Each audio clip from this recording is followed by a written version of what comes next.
तो जय नमस्कार दोस्तों, आप सभी का स्वागत है हमारे यूट्यूब चैनल रैपिड स्टडी में। तो 18/1/2019 को जो आरपीएफ का एग्ज़ाम हुआ था पहली शिफ्ट में, उसका ये पूरा पेपर है जीके जीएस का, ठीक है, विद एक्स्ट्रा फैक्ट के साथ में।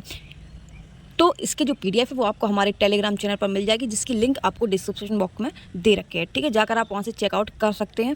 साथ ही में आपको मैथ और रीजनिंग के सॉल्यूशन जो है वो इसकी साथ में, इसकी पीडीएफ के साथ में आपको वहाँ पर मिल जाएगी। चलिए करते हैं अपने क्वेश्चन की शुरुआत। तो पहला क्वेश्चन ये है कि फिला जो शब्द है वो किससे संबंधित है। तो फिला का जो फुल फॉर्म है वो पहले कुछ और हुआ करता था, पहले हुआ करता था फेडरेशन इंटरनेशनल डेज लुट्स एसोसिएट, ठीक है। कौन सा, ये जो लाइन लिखी हुई है फेडरेशन इंटरनेशनल डेज लुट्स एसोसिएट, ये इसका पहले नाम हुआ करता था। बाद में इसका नाम जो है वो चेंज कर यूनाइटेड वर्ल्ड रेसलिंग जो है इसका नाम कर दिया गया। इसके हेडक्वार्टर की बात करते हैं तो इसका जो हेडक्वार्टर है वो कहाँ पर, स्विट्जरलैंड में स्थित है। कौन सा, इसका फिला का जो हेडक्वार्टर है ये है किससे संबंधित, तो ये जो है किससे, रेसलिंग किसको बोलते हैं, कुश्ती को बोलते हैं ना, तो ये उससे संबंधित है फिला, ठीक है। अगला क्वेश्चन चलते हैं कि कपास का सबसे बड़ा उत्पादक देश कौन सा है। तो चीन जो है, जब ये क्वेश्चन पूछा गया था तो उस टाइम पर चीन जो है वो सबसे बड़ा कपास का उत्पादक था, ठीक है। अगले क्वेश्चन पर बात करते हैं हम फार्मूला 1, जिसको F1 या फिर फार्मूला 1 की हम बात कर लेते हैं, जो कि कार की रेसिंग होती है, जिसमें आपने बहुत सारी चीज़ें जो है वो, बहुत सारे नाम जो है वो सुने होंगे, ठीक है। किससे संबंधित है, जो येलो ध्वज है, येलो ध्वज संबंधित है खतरा से, यानी कि अगर आपको येलो झंडा दिखाया जा रहा है तो इसका मतलब ये है कि आपको धीमा होना है, ठीक है। इसके अलावा अगर पीला झंडा जो है, पीला झंडा इसी के लिए है कि रुकी हुई, मतलब आपको ये तो धीमा होना है, अगर आपको रुकने की ज़रूरत है तो आप रुक सकते हैं, ठीक है। तो पीले झंडे का मतलब यही होता है। हरे झंडे का मतलब क्या होता है कि दौड़ की शुरुआत में सावधानी अवधि के अंत का जो संकेत है वो हरे झंडे का होता है। लाल झंडे का मतलब क्या होता है, खतरा से, खतरा, लाल का तो मतलब ही होता है खतरा, कि खतरनाक स्थितियों के कारण दौड़ में रोक का संकेत जो है वो होता है लाल का मतलब। सफ़ेद का मतलब क्या होता है कि दौड़ का जो अंतिम चरण होता है वो इससे संकेत दिया जाता है हरे झंडे, सॉरी, सफ़ेद झंडे को दिखाकर, ठीक है। अगला क्वेश्चन क्या है कि निम्नलिखित में से कौन सा वन्यजीव अभ्यारण्य मध्य प्रदेश में स्थित है। तो एमपी में कौन सा स्थित है, तो एमपी में जो है वो बोरी वन्यजीव अभ्यारण्य जो है वो कहाँ पर स्थित है, ये एमपी में स्थित है, ठीक है। जिसमें मुख्य रूप से कौन कौन से जानवर रहते हैं, शेर, तेंदुआ, चीतल, ठीक है, संरक्षित किए गए हैं यहाँ पर, ठीक है। लगभग ये है कहाँ पर, मध्य प्रदेश में कहाँ पर स्थित है, तो ये होशंगाबाद में, कहाँ पर, होशंगाबाद में ये स्थित है। अगर वर्तमान की बात करें तो 567 वन्यजीव अभ्यारण्य और 106 नेशनल पार्क हैं, कितने, और 55 टाइगर रिजर्व स्थित हैं भारत में, कितने, 55 टाइगर रिजर्व हैं, 106 नेशनल पार्क हैं और 567 वन्यजीव अभ्यारण्य स्थित है। आंध्र प्रदेश का लोक नृत्य कौन सा है, तो आंध्र प्रदेश के लोक नृत्य की बात कर लेते हैं तो ओट्टम थुल्लाल जो है ये आंध्र प्रदेश का लोक नृत्य है। आंध्र प्रदेश के अन्य लोक नृत्य की बात, मतलब अन्य नृत्य की बात कर लेते हैं, लोक नृत्य तो ये हो गया ओट्टम थुल्लाल, ठीक है।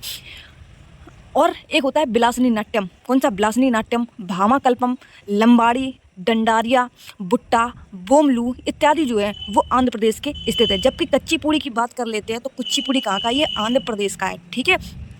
चेरोकन, पाखुपिला, चेराव, ख्वालम, झेलामा, ये सभी कहाँ के हैं, ये सभी मिजोरम के हैं। ये अटपटे नाम है, ये अटपटे नाम ही आरपीएफ पूछती है, बहुत अच्छे लेवल की जीएस पूछती है। अगर आपको लगता है कि जीएस हलवा पूछेगी तो बिल्कुल भी नहीं पूछेगी, इसलिए आपको मेहनत करने की बहुत ज़्यादा ज़रूरत है।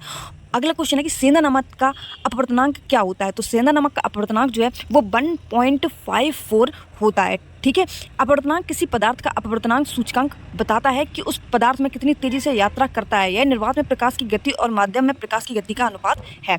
बाकी चीज़ें सिर्फ इतना याद रखेंगे कि सेंधा नमक का जो अपवर्तनांक है वो कितना होता है, तो 1.54 होता है। अगला क्वेश्चन है कि विरूपाक्ष मंदिर किस राज्य में स्थित है। तो विरूपाक्ष मंदिर के बारे में जान लेते हैं, ये कहाँ पर स्थित है, तो बता दें आपको, ये कर्नाटक में स्थित है। किस नदी के किनारे स्थित है, तो ये तुंगभद्रा नदी के किनारे स्थित है। और कर्नाटक में भी कहाँ पर स्थित है, तो ये हम्पी में स्थित है, ठीक है। हम्पी एक स्थान का नाम है और कौन सी, तुंगभद्रा नदी के किनारे ये स्थित है, ठीक है। इसके अलावा अगर हम बात करें कि इसका निर्माण किसने कराया था विरूपाक्ष मंदिर का, तो विजयनगर साम्राज्य के देवराय द्वितीय जो थे, देवराय द्वितीय, इनके द्वारा जो है इसका निर्माण कराया गया था। और विरूपाक्ष मंदिर को विश्व विरासत स्थल सूची में भी शामिल किया गया है। इसको हम पंपापति मंदिर के नाम से भी जानते हैं, किसको, विरूपाक्ष मंदिर को।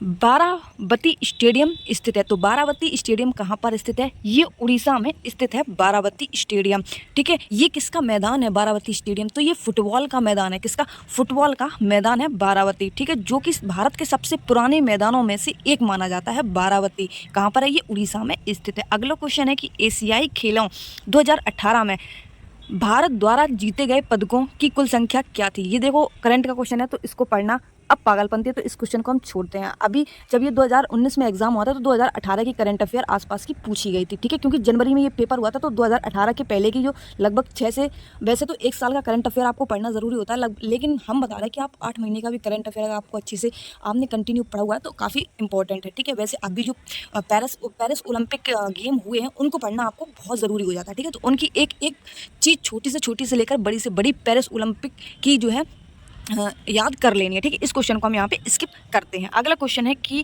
कौन केंद्र शासित प्रदेश नहीं है। तो केंद्र शासित प्रदेश कौन सा नहीं है, तो असम जो है वो केंद्र शासित प्रदेश में नहीं आता है। असम को कौन से कॉन्स्टिट्यूशन अमेंडमेंट, सॉरी छोड़ो ये सब, असम एक ऐसा राज्य है जहाँ पर फर्स्ट टाइम जीएसटी का प्रावधान जो है स्टेट में लगाया गया था, ठीक है। वैसे तो जीएसटी जो है वो फर्स्ट टाइम अगर कंट्री की बात आएगी तो फ्रांस होगा, और भारत में किसके मॉडल से ली गई, तो कनाडा के मॉडल से ली गई। भारत में ऐसा कौन सा राज्य है जहाँ पहले सर्वप्रथम जीएसटी लगाई गई थी, तो वो असम ही है, ठीक है। जीएसटी से क्वेश्चन भी काफ़ी अच्छे लेवल के अभी यूपी पुलिस में पूछे गए थे।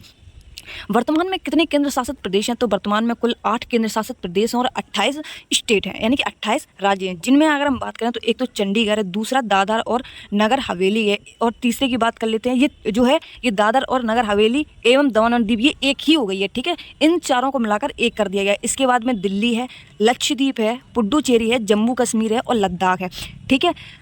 दादर और नगर हवेली एवं दमन और दीव को जो केंद्र शासित प्रदेश है वो 26 जनवरी 2020 को एक एकल केंद्र शासित के प्रदेश के रूप में गठित किया गया। अभी हमने आपको ये चीज़ बताई कि दादर नगर हवेली एवं दमन और दीव जो है वो उसको मिलाकर एक कर दिया गया है। अगला क्वेश्चन ये है कि निम्नलिखित में से किस ग्रह को विशालकाय ग्रह के नाम से जानते हैं। तो विशालकाय ग्रह जो है वो हम किसको जानते हैं, यानी कि आकार में जो सबसे बड़ा होता है। आकार में कौन सा है सबसे बड़ा, जो बृहस्पति है, ये आकार में सबसे बड़ा है, ठीक है।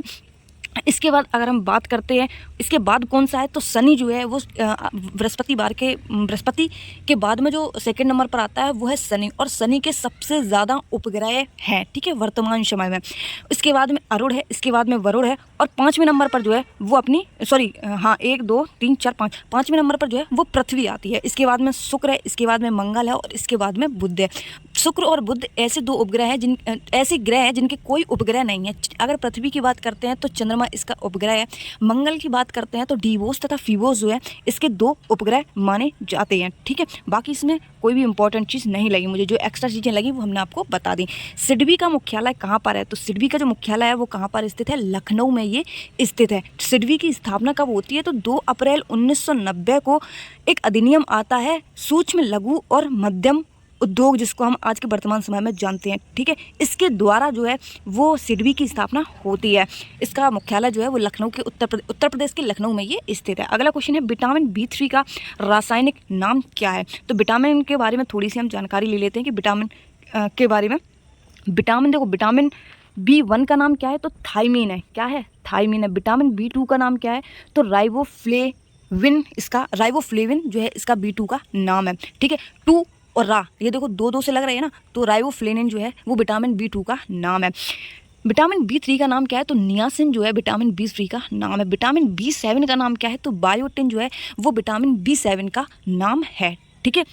कुवैत की मुद्रा की बात कर लेते हैं, तो कुवैत की जो मुद्रा है वो कुवैत सिटी इसकी राजधानी है कुवैत की, ठीक है। लेकिन इसकी मुद्रा कौन सी है, तो कुवैती दीनार आपने जो सुनी है, कौन सी, कुवैती दीनार जो है आपने सुनी होगी, ये इसकी मुद्रा है, और कुवैत सिटी जो है वो इसकी राजधानी है।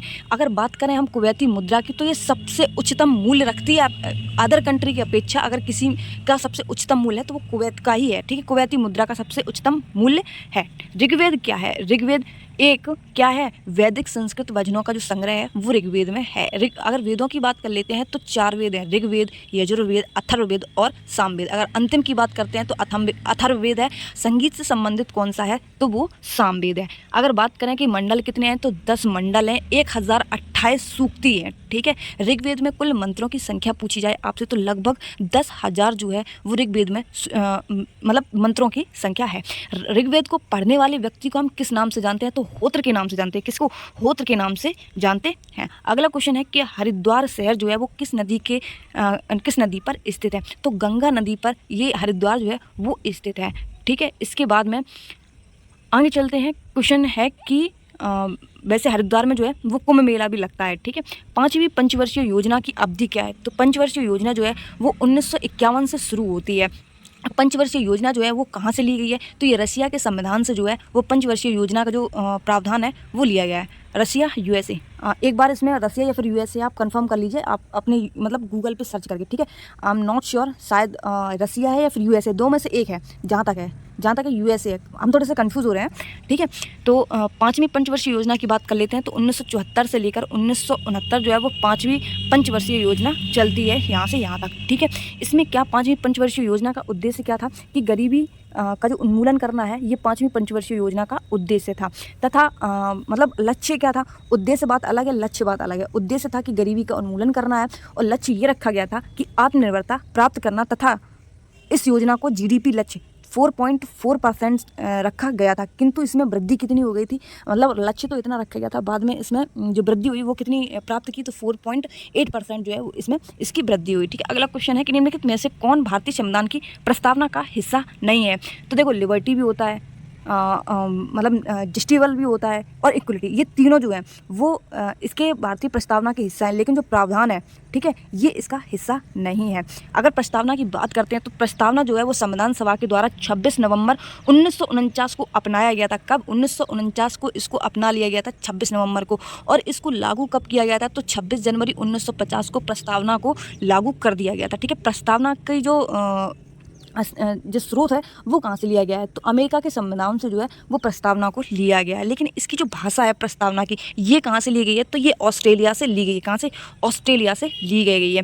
इसके अलावा अगर हम बात करें इनमें कौन कौन से प्रस्तावना में शब्दों का उपयोग किया गया, तो संप्रभुता, समाजवादी, धर्मनिरपेक्ष, गणतंत्र, न्याय, समानता, इनके जो वर्ड हैं ये इसमें लिए गए हैं। किसमें? भारतीय संविधान की प्रस्तावना में। ये याद रखेंगे कि इसको संविधान सभा में कब अपनाया गया और कब इसको लागू किया गया, ठीक है।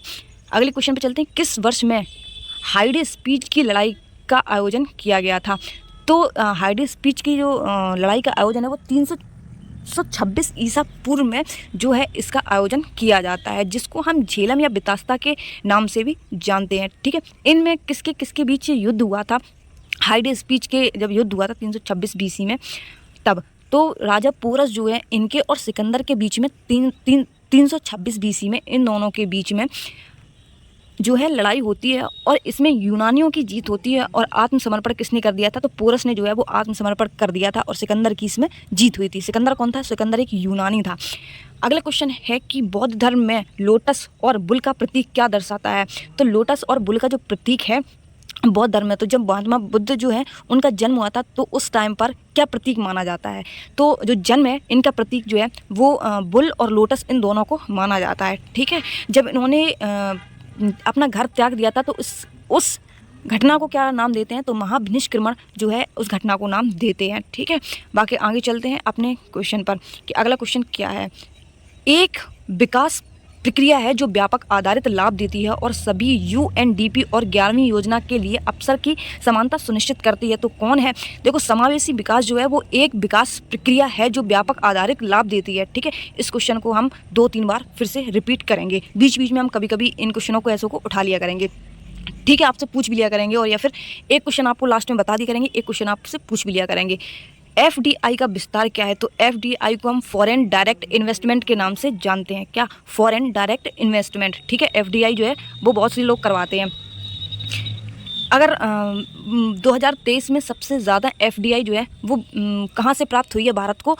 तो एफडीआई ऐसे समझ लेते हैं जैसे कि भारत का कोई व्यक्ति है वो किसी अन्य देश में काम कर रहा है और वहाँ से जब पैसे को वो अपने देश में भेजता है तो वो जो पैसे आएंगे वो एफडीआई के द्वारा आते हैं, ठीक है। तो जो एफडीआई है वो 2023 में भारत में सिंगापुर से सबसे ज़्यादा आई है। कहाँ से? सिंगापुर से आई है, ठीक है। कौन सा? Foreign direct investment.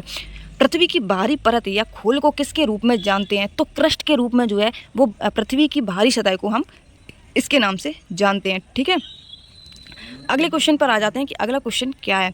अगला क्वेश्चन है सल्फर के लिए प्रतीक क्या है? तो सल्फर के लिए हम किसको प्रतीक रखते हैं? हम एस को प्रतीक रखते हैं। किसको? एस को। ये यहाँ पे हिंदी में दे दिएगा। दिमाग देखो कि अब बच्चा जो है वो कुछ मतलब इसमें सोचेगा, ठीक है, ढंग से पढ़ेगा नहीं क्वेश्चन, उसको समझ में नहीं आएगा कि हिंदी में लिखे हैं। अगर यही चीज़ एस अगर डायरेक्ट लिख देती ना तो वो क्वेश्चन ज़्यादातर लोगों के हो जाते, ठीक है। अगर ध्यान से किसी ने क्वेश्चन को नहीं पढ़ा तो वो क्वेश्चन गलत करके आएगा, जबकि क्वेश्चन बहुत सिंपल है। तो सल्फर क्या है? सल्फर गंधक या सल्फर एक रासायनिक तत्व है जिसका प्रतीक क्या होता है? प्रतीक होता है ये एस। और परमाणु क्रमांक की बात कर लेते हैं तो 16 जो है वो इसका परमाणु क्रमांक होता है, ठीक है। आगे चलते हैं कि भारत का विधि आयोग जो है कैसा आयोग है? भारत का जो विधि आयोग है वो एक गैर वैधानिक सलाहकार निकाय है। कौन सा? गैर वैधानिक सलाहकार निकाय है। ठीक है। इसके अगर अध्यक्ष की बात कर लेते हैं तो ऋतुराज अवस्थी जो हैं इसके वर्तमान में अध्यक्ष हैं। किसके? भारत के विधि आयोग के। चड्डा कप किससे संबंधित है? तो चड्डा कप जो है ये बैडमिंटन से संबंधित है। किससे? बैडमिंटन से संबंधित है। हमने कल ट्रॉफी नहीं, कुछ चीज़ें बताई थी, कुछ शब्द जो हैं वो किससे संबंधित थे। ठीक है। आज ट्रॉफियाँ जो हैं वो मतलब खेल से बहुत सारे सवाल जो हैं वो कल भी बने थे और आज भी बने हैं। कभी ट्रॉफी से क्वेश्चन पूछे गए हैं तो कभी उनके वर्ड से क्वेश्चन पूछे गए हैं शब्दावली से। ठीक है। तो चड्डा कप किससे संबंधित है? बैडमिंटन से ये संबंधित है।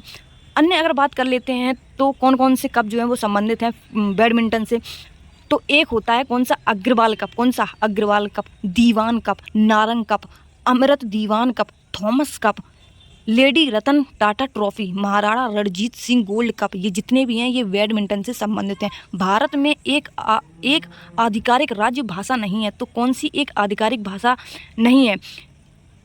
ये हम जाते हैं किसको? बोडो, डोगरी, संथाली, पंजाबी, असमिया, ये सभी एक आधिकारिक भाषा है। ये जो खंडेसी है ये भाषा आपने कभी नहीं सुनी। जो 8वीं अनुसूची की बात कर लेते हैं तो 8वीं अनुसूची में जो है वो बोला गया है कि हिंदी अपनी राजभाषा है, जिसको वर्णन 343 आर्टिकल यानी कि अनुच्छेद 343 में उसका वर्णन किया गया है। ठीक है। इसके बाद में अगर राजभाषा की बात कर लेते हैं तो 343 से लेकर 351 तक जो है वो वर्णन करता है हिंदी की मतलब राजभाषा के रूप में। 8वीं अनुसूची के अनुसार कितनी भाषाएं हैं? तो 22 भाषाएं। और 22 भाषाएं जो है वो कौन कौन सी हैं? पहली है असमिया, बंगाली, गुजराती, हिंदी, कन्नड़, कश्मीरी, कोंकणी, मलयालम, सिंधी, तमिल, तेलुगु, उर्दू, बोडो, डोंगरी, संथाली, मैथिली, ये सभी जो हैं वो 22 आधिकारिक भाषाएं हैं। इयान जेम्स थोरपे किस खेल से जुड़े हुए हैं? तो ये किससे? तैराकी से जुड़े हुए हैं। Ian James Thorpe. ठीक है। किससे संबंधित है? ये तैराकी से संबंधित है और ये एक ऑस्ट्रेलियाई सेवानिवृत्त तैराक हैं। ठीक है। इनके बारे में इन्होंने कितने मेडल जीते हैं? तो ओलंपिक में इन्होंने 5 गोल्ड मेडल जीते हैं। ठीक है। किसने? इयान जेम्स थोरपे ने। ठीक है। बिपिन चंद्र पाल ने कौन सा समाचार पत्र शुरू किया? तो बिपिन चंद्र पाल ने जो है न्यू इंडिया पत्र का समाचार पत्र जो है वो शुरू किया था। इसके बाद में न्यू इंडिया दैनिक की बात कर लेते हैं तो वो एनी बेसेंट के द्वारा शुरू किया गया था।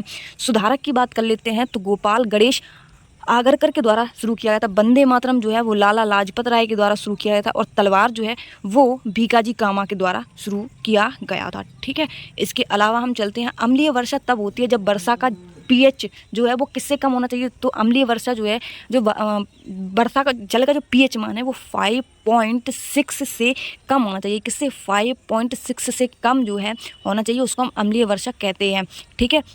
7 से ऊपर है तो वो क्षार में जाएगा, 7 है तो उदासीन में जाएगा और 7 से कम है तो वो अम्लीय में आता है। ठीक है। इसके बाद अगर हम बात करें किस चीज़ की, जब अम्लीय वर्षा होती कब है? जब सल्फर डाइऑक्साइड और नाइट्रोजन ऑक्साइड जैसे यौगिक जो हैं वो हवा में मुक्त किए जाते हैं तो अम्लीय वर्षा होती है।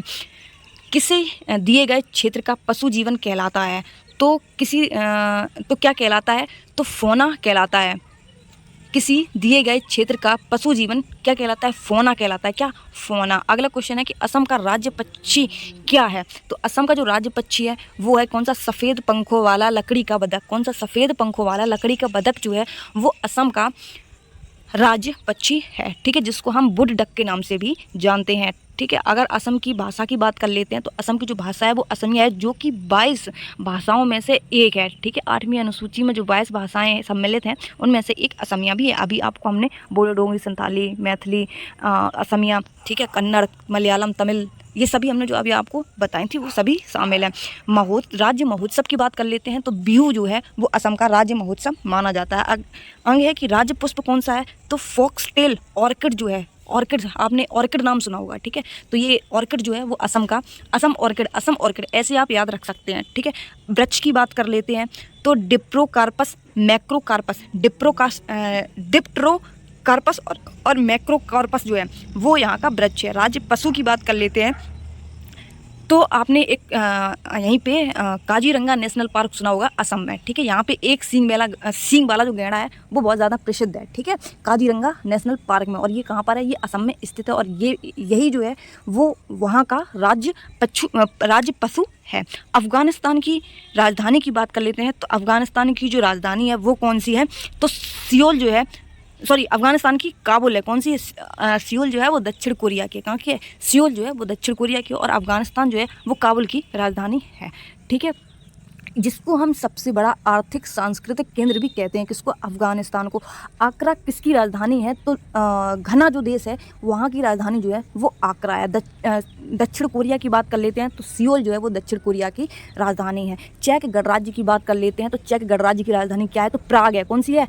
प्राग यहाँ की राजधानी है। अगला क्वेश्चन है कि वाला व्यक्ति पास की वस्तुओं को स्पष्ट रूप से देख सकता है लेकिन दूर की वस्तुओं को अलग नहीं देख सकता है। यानी कि पास की वस्तुओं को स्पष्ट रूप से जो देख लो उसको हम निकट दृष्टि दोष कहते हैं, जिसको हम इंग्लिश में मायोपिया कहते हैं। क्या कहते हैं? मायोपिया कहते हैं, ठीक है। अगर किसी को दूरदृष्टि दोष है तो उसको हम क्या कहते हैं? उसको हम हाइपर माइट्रोपिया कहते हैं इंग्लिश में, और हिंदी में दूरदृष्टि दोष कहते हैं। यानी कि किसी को दूर की वस्तु जो है वो स्पष्ट रूप से दिख रही है और पास की वस्तु जो है वो स्पष्ट रूप से नहीं दिखती है, ठीक है। वैसे इन दोनों मोतियाबिंद की भी बात कर लेते हैं और प्रेस वायोपिया की भी बात कर लेते हैं। यह एक ऐसी स्थिति है जिसमें आंखों के पास की वस्तु को ध्यान पर केंद्रित करने की क्षमता को क्रमिक नुकसान होता है, ठीक है। इसका मतलब ये मोतियाबिंद में क्या होता है कि आंखों में सफ़ेद या धुंधले धब्बे होते हैं जो व्यक्ति की किसी आंखों में लेंस की विकसित हो जाते हैं और धुंधली दृष्टि के कारण ये बनते हैं, ठीक है। कहते हैं मोतियाबिंद हो गया, दिखाई नहीं दे रहा क्या मोतियाबिंद हो गया, यानी कि धुंधलापन जो है आंखों में आना वो मोतियाबिंद का जो कारक होता है, ठीक है। संसद सदस्य कामाख्या प्रसाद तासा किस राज्य से संबंधित हैं? तो ये किससे संबंधित हैं? ये असम से संबंधित हैं। कौन? कामाख्या प्रसाद तासा, असम से, ठीक है। ब्रह्म समाज की बात कर लेते हैं तो ब्रह्म समाज के संस्थापक कौन है? और आज ये जो है वो CGL के पेपर में ये पूछा गया है, ब्रह्म समाज के संस्थापक, ठीक है। वीडियो हम बाद में अपलोड करेंगे इनको, लेकिन वीडियो जो है वो पहले बना के हम अपने पास में रख लेते हैं। तो किसने की थी? तो राजा राम मोहन राय ने जो है वो ब्रह्म समाज की स्थापना कब की थी? तो 1828 में ब्रह्म समाज जो है इसका नाम दिया गया। कब? 1828 में इसका नाम दिया गया। पहले इसका नाम 1815 में क्या था? तो आत्मीय सभा के रूप में इसको हम जानते थे, ठीक है। आत्मीय सभा के रूप में इसकी स्थापना होती है 1815 में। बाद में इसका जो नाम है वो 1828 में ब्रह्म समाज कर दिया जाता है, ठीक है। इसे ये किसके खिलाफ था? तो पुरोहित और अनुष्ठानों और बलि आदि के खिलाफ ये था। संविधान सभा के वित्त और कर्मचारी समिति के अध्यक्ष की बात कर लेते हैं। तो संविधान सभा के जो वित्त और कर्मचारी समिति के अध्यक्ष थे वो कौन थे? तो डॉक्टर राजेंद्र प्रसाद जो हैं वो संविधान सभा के वित्त और कर्मचारी समिति के अध्यक्ष थे। और ये स्थायी अध्यक्ष भी थे डॉक्टर राजेंद्र प्रसाद, और अस्थायी अध्यक्ष जो है वो सच्चिदानंद सिन्हा को बनाया गया था, ठीक है। और इनके अन्य ऑप्शन की बात कर लेते हैं कि HC मुखर्जी जो है ये कौन थे संविधान सभा में? तो अल्पसंख्यक उप समिति के जो अध्यक्ष हैं वो HC मुखर्जी को बनाया गया था। मौलिक अधिकार उप समिति के अध्यक्ष किसको बनाया गया था? तो JB कृपलानी को बनाया गया था। कार्य की SI इकाई कौन सी है? तो कार्य की जो इकाई होती है वो कौन सी होती है? जूल होती है, ठीक है। कौन सी होती है? जूल होती है। इसके बाद में हम बात करते हैं कि पास्कल दाव की SI इकाई है। कौन सी? पास्कल जो है वो दाव की SI इकाई है। हेनरी की बात कर लेते हैं तो ये प्रेरकत्व की SI इकाई है। किसकी? प्रेरकत्व की, ठीक है। कार्य की बात कर लेते हैं तो जूल जो है वो इसकी इकाई है। न्यूटन की बात कर लेते हैं तो बल का मात्रक जो है वो न्यूटन कहलाता है। कैट में गुणसूत्रों की संख्या होती है, तो कैट में कितने गुणसूत्र होते हैं? तो 19 जोड़े जो हैं इसमें होते हैं। किसमें? बिल्ली में। किसमें होते हैं? 19 जोड़े बिल्ली में होते हैं, और 23 जोड़ी जो हैं वो किसमें होते हैं? वो मनुष्य में होते हैं, ठीक है। और 46 गुणसूत्र होते हैं। 23 जोड़ी होते हैं और 46 गुणसूत्र होते हैं, यानी कि दुगने जो हैं वो गुणसूत्र में जाते हैं। इसके अलावा अगला क्वेश्चन क्या है कि राज्यसभा का अध्यक्ष और उपाध्यक्ष भारतीय संविधान के किस अनुसूची के अंतर्गत आता है? तो अनुसूची जो दूसरी है इसके अंतर्गत जो है वो राज्यसभा का अध्यक्ष और उपाध्यक्ष जो है वो भारतीय संविधान की दूसरी अनुसूची में आते हैं, ठीक है। 10वीं अनुसूची में क्या है? दल बदल है, ठीक है। तीसरी अनुसूची में क्या है? शपथ या प्रतिज्ञान है, ठीक है। इसके अलावा हम बात करते हैं अगले क्वेश्चन की, सुंदरवन बायोस्फीयर रिजर्व कहाँ पर स्थित है? तो ये पश्चिम बंगाल में आपने सुंदरवन डेल्टा सुना होगा, वहीं पे सुंदरवन बायोस्फीयर रिजर्व स्थित है, ठीक है। तो ये कहाँ पर स्थित है? ये पश्चिम बंगाल में स्थित है, जिसको हम मैंग्रोव वन के नाम से भी जानते हैं, ठीक है। और विश्व का सबसे बड़ा डेल्टा जो है वो यहीं पे बनता है, जिसको विश्व धरोहर स्थल और रामसर साइट भी ये स्थित है, ठीक है। मतलब रामसर साइट में भी ये जुड़ा हुआ है।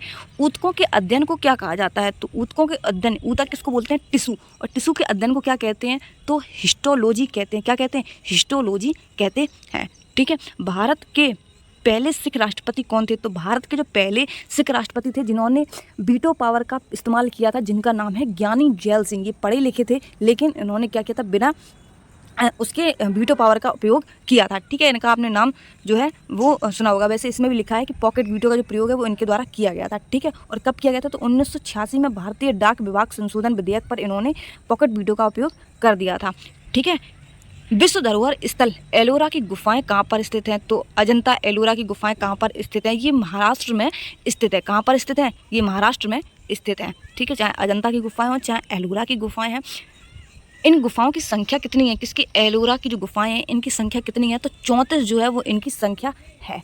ठीक है, इनका निर्माण जो है वो किसके द्वारा करवाया गया था? तो राष्ट्रकूट वंशों के द्वारा इनका निर्माण कराया गया था। किसकी? एलोरा की गुफाएं की, जिसमें 34 गुफाओं की संख्या है। भारत के उपराष्ट्रपति बनने के लिए न्यूनतम आयु कितनी होनी चाहिए? तो भारत के उपराष्ट्रपति बनने के लिए 35 वर्ष की जो आयु है वो होनी चाहिए। ठीक है, अनुच्छेद 63 में ये बोला गया है, अनुच्छेद 63 से 71 जो है वो भारत के जो उपराष्ट्रपति हैं उनके लिए ये होनी चाहिए। ठीक है, भारत का नागरिक होना चाहिए। ये सभी छोटी छोटी चीज़ें जो है वो सभी अभी तक अगर तैयारी कर रहे हैं तो इतना पता होना चाहिए।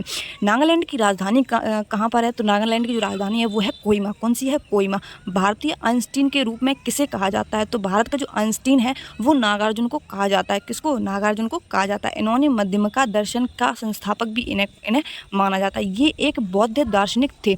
डल झील किस शहर में स्थित है? तो डल झील जो है वो श्रीनगर में स्थित है। ठीक है, इसके अलावा अगला क्वेश्चन है कि वर्तमान में सड़क परिवहन और राज्य मार्ग मंत्री कौन है? तो ये क्वेश्चन जो है वो अभी ये किसका है? करंट का है। ठीक है, अगला क्वेश्चन का जो है एसिटिक एसिड, इसका रासायनिक सूत्र आप बता देंगे कि क्या है। बाकी कल वाली वीडियो में जो है वो आज आपका ये जो हमेशा अंतिम क्वेश्चन रहेगा वही आपका जो है क्वेश्चन रहेगा, और जो हम एक्स्ट्रा एक क्वेश्चन जो है वो बीच में से टफ क्वेश्चन उठा के उसका सॉल्यूशन हम कराएंगे। ठीक है, कल हम उस क्वेश्चन को ऐड कर देंगे। बाकी अगली वीडियो में आपको मिल जाएगा वो एक्स्ट्रा वाला जो क्वेश्चन है वो। ठीक है, क्योंकि इन्हीं में से किसी में से हम एक क्वेश्चन जो है वो टफ लगेगा, हम वो उठाकर आपको बताएंगे। ठीक है, बार बार रिपीट करेंगे तो जो टफली क्वेश्चन है वो हमको याद हो जाएंगे। मिलते हैं अपने नेक्स्ट वीडियो में, तब तक के लिए जय हिंद, बाय बाय। और टेलीग्राम चैनल से जुड़ना आप बिल्कुल भी ना भूलें, लिंक आपको डिस्क्रिप्शन बॉक्स में दी गई है। नहीं मिलता है तो आप रैपिड स्टडी 1 करके सर्च करेंगे तो आपको मिल जाएगा। ठीक है।